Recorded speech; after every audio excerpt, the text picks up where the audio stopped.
Isang mapagpalang gabi sa inyong lahat. Ngayong gabi ay may istorya na naman tayong babasahin dito sa ating programa, Pala Utwasan.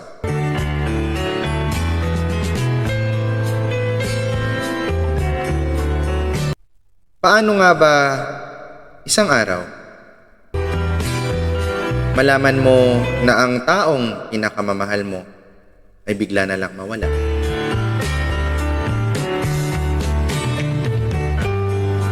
Paano na ang mga bagay na gusto mong gawin? Paano na ang mga pangarap na gusto mong tuparin para sa kanya?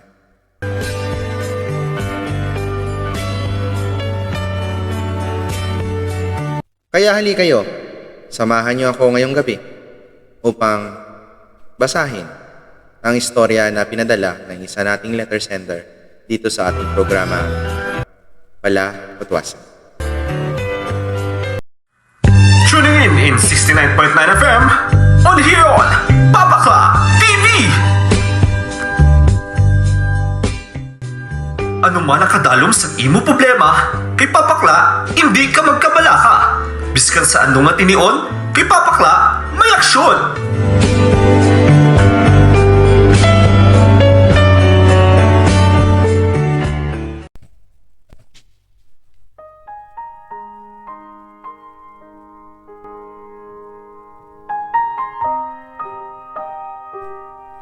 Dear Papakla, isang mapagpalang gabi sa iyo at sa iyong programa.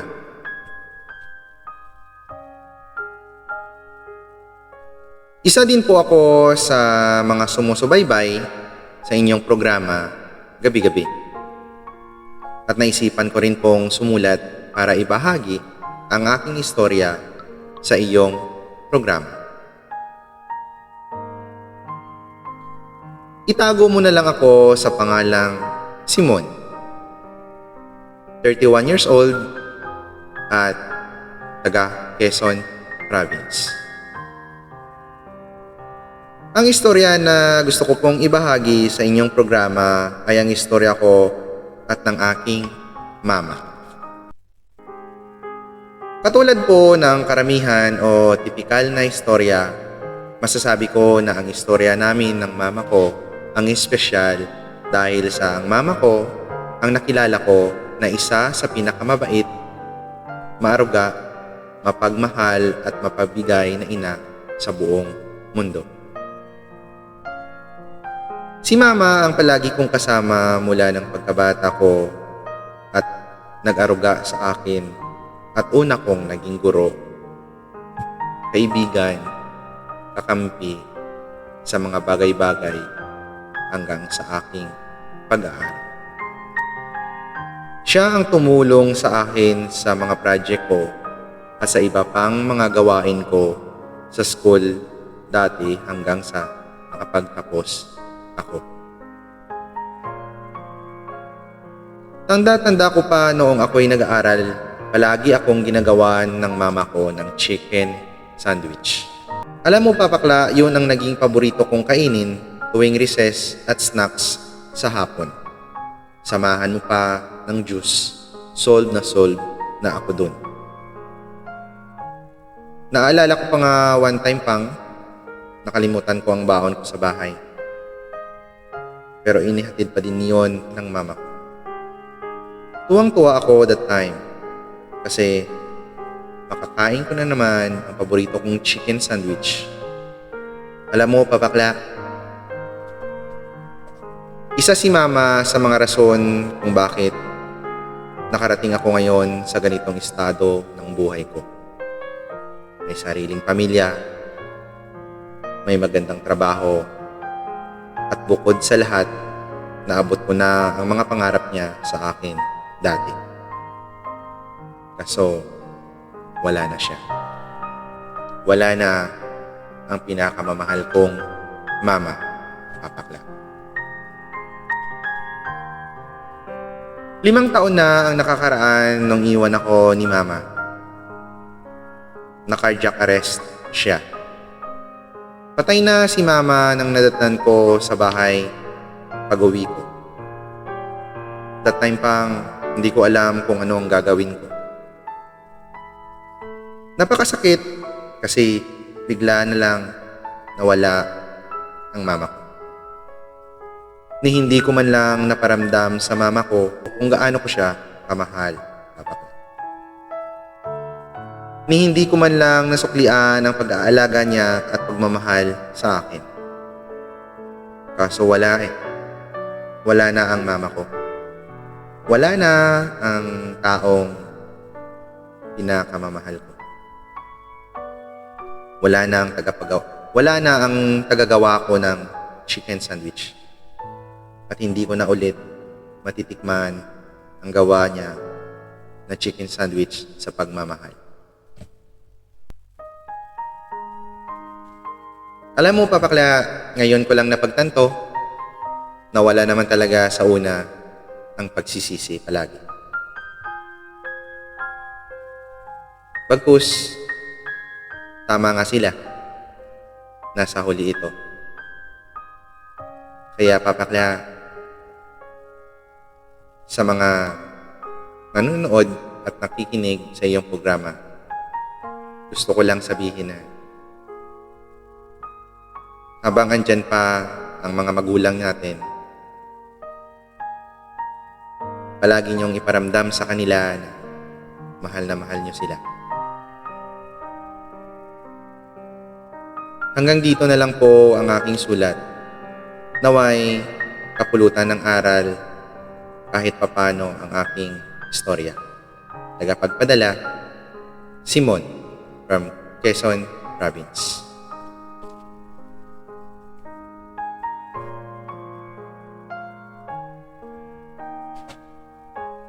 Isang mapagpalang gabi ulit sa inyong lahat.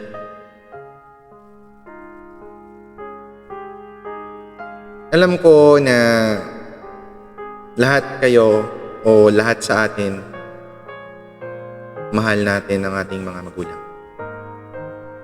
Hindi ko alam kung andyan pa ang mga magulang nyo or wala na. Kagaya nga ni Papang Simon na nagpadala ng sulat sa atin ngayong gabi, nasa huli ang pagsisisi. Hanggat maaga, hanggat buhay pa ang mga magulang nyo, iparamdam nyo sa kanila kung gaano nyo sila kamahal. Maswerte kayo kasi andyan pa sila. Andyan pa yung mga taong nagaruga sa inyo nung bata pa kayo. Andyan pa yung mama at papa nyo na handa kayong tulungan sa panahon na kailangan nyo sila. Huwag niyong hayaan na hindi nyo maiparamdam kung gaano nyo sila kamahal. Kung gaano importante sila sa inyong buhay. Kasi at the end of the day, hindi natin alam. Gaya ng sabi ko, hindi natin alam kung hanggang kailan lang tayo dito sa mundong ibabaw. Malay mo mamaya, bukas, sa susunod na araw, o sa susunod na mga taon, maybe kasama nyo pa sila. Or maybe, wala na kayo. Kaya nga, hanggang kaya nyo pa, kaya pa natin. Huwag na tayong magdalawang isip na iparamdam sa kanila kung gaano natin sila kamahal. Itapon nyo na yung pride nyo. Itapon nyo na kung ano man yung sama ng loob o galit na itinatago nyo dyan sa puso nyo.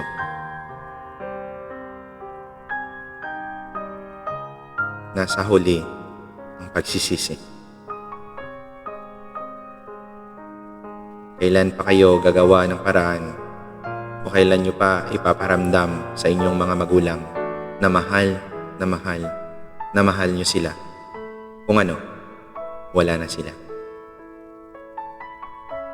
o iiyakan nyo na lang sila. Kaya hanggang ngayon o maybe mamaya sa pag-uwi nyo,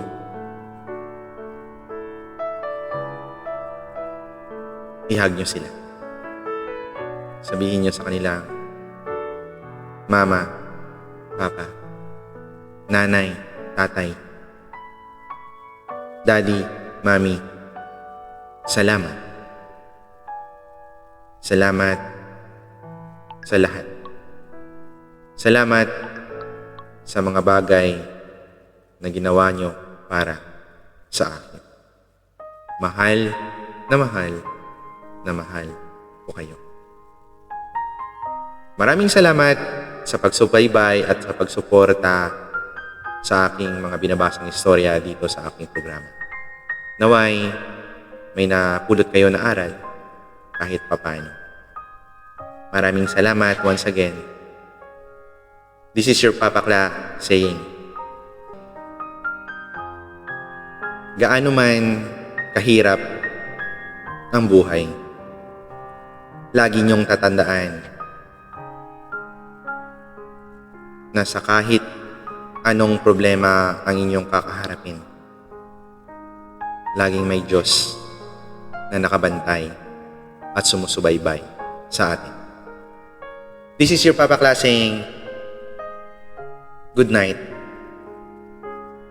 and God bless.